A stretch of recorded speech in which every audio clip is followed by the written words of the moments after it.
আসসালামু আলাইকুম। আজকে আমি দেশি মুরগি রান্না করব। আমার ফুপি আমাকে কিনে দিয়েছে। আমি একটু রান্না পারি, এই জন্য আমার ফুপি আমাকে কিনে দিয়েছে।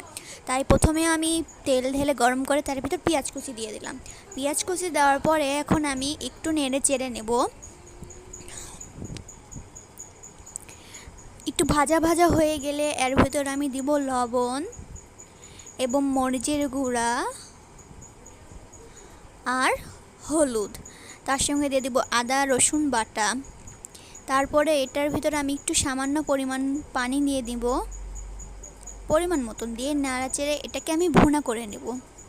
নেড়ে চেড়ে নিচ্ছি ভালো মতন। এখন একটু ঢেকে দিয়ে ভুনা করে নিলাম। এই যে প্রায় ভুনা ভুনা হয়ে গেছে। এখন আমি আরেকটু নেড়ে চেড়ে নেব। দিয়ে আমি আগে যে গোস্ত কেটে রেখেছি এবং আলু কেটে রেখেছি, এখন আমি ওর ভিতর গোস্তটা দিয়ে দিব।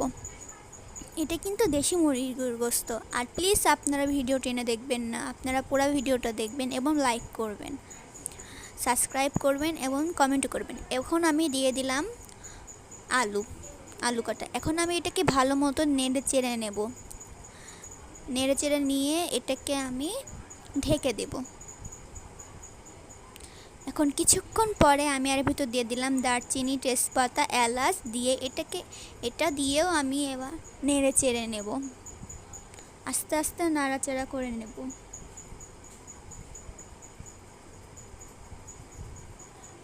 ভালো মতন নেড়ে চেড়ে আমি আবার ঢাকনা দিয়ে ঢেকে দিব। এটা কিছুক্ষণ পরে আমি আবার এটা ভালো মতন নেড়ে চেড়ে নেব।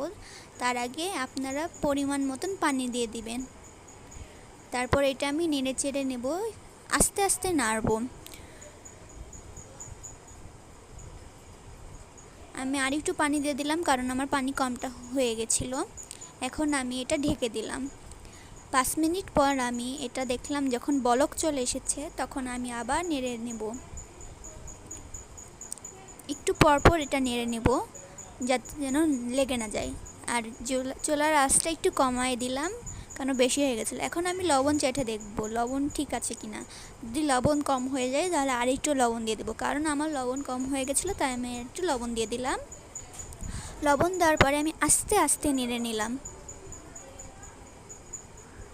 কারণ গোস্ত এবং আলু দুটোই সিদ্ধ হয়ে গেছে, তাই আস্তে আস্তে নেড়ে নেব না যেন ভেঙে না যায়। কিছুক্ষণ পরে আমার গোস্ত রান্না হয়ে গেছে। এখন আমি উপর দিয়ে জিরা দিয়ে দিলাম। তো ভিউয়ার্স, এই পর্যন্তই আমার ভিডিও। আসসালামু আলাইকুম।